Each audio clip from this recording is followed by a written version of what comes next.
நம்ம ஷீலா மீன் தான் எடுத்துருக்கோம் இன்னைக்கு வறுக்கிறதுக்கு. இதில் வெறும் உப்பும் நம்ம வீட்டு மிளகாத்தூளும் அவ்வளோதான் போட்டிருக்கேன். போட்டு மிக்ஸ் பண்ணி வச்சுருக்கேன். ஒரு 15 நிமிஷம் ஊற வச்சாச்சு. இப்போ வந்து இதை வந்து நான் டிஃப்ரெண்ட்டாக வறுத்து காட்டுறேன் பாருங்க. உங்களுக்கு அந்த டேஸ்ட்டு ஒரு முறை நீங்கள் வறுத்து சாப்பிட்டீங்கன்னு வைங்களேன், உங்களுக்கு ரொம்ப பிடிச்சிடும். அடிக்கடிக்கு அதே மாதிரி வறுப்பீங்க நீங்கள். பாருங்க, ஒரு இரும்பு தவா தான் வச்சுருக்கேன்.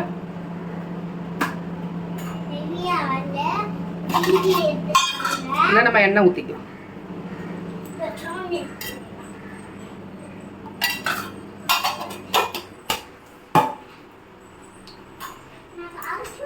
எண்ணெய் சூடாயிடுச்சு. இப்போ நம்ம ஒரு பீஸ் மீனாக எடுத்து வச்சுக்கலாம்.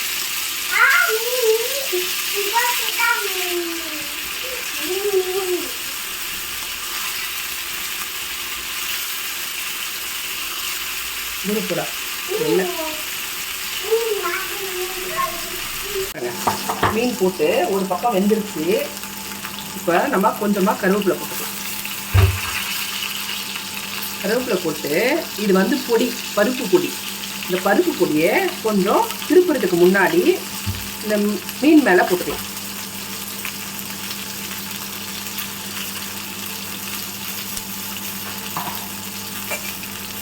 இப்போ திருப்பிக்கலாம்.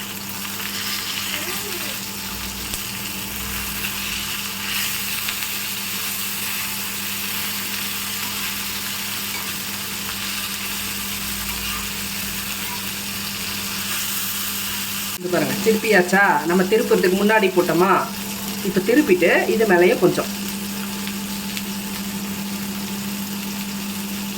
உங்களுக்கு இந்த பொடி எப்படி அரைச்சேன்னு தெரியணும்னா கமெண்ட் பண்ணுங்க.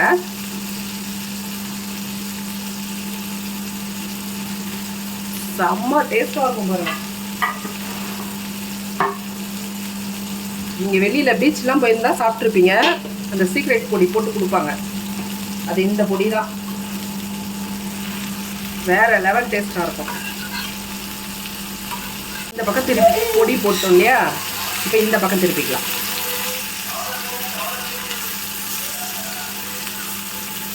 இந்த பொடி வந்து நமுத்த மறையெல்லாம் ஆகாது, கிறிஸ்பி ஆகிடும். இன்னும் நல்லா நீங்கள் சாப்பிடும் போது நல்ல டேஸ்டாக இருக்கும். இது பாருங்க, அவ்வளோதான். ஃப்ரை ரெடி ஆயிடுச்சு. நம்ம இதை எடுத்துக்கலாம். நீங்கள் ஒரே ஒரு முறை இதை ட்ரை பண்ணி பாருங்களேன்.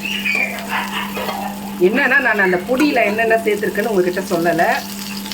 அது உங்களுக்கு சொல்லணும்னா எனக்கு கமெண்ட் பண்ணுங்கள். யூடியூப்பில் கண்டிப்பாக உங்களுக்கு அந்த பொடியில் என்னென்ன போட்டு அந்த பொடியை அரைச்சிருக்கேன்னு நான் உங்களுக்கு சொல்கிறேன். வீட்டில் செஞ்சு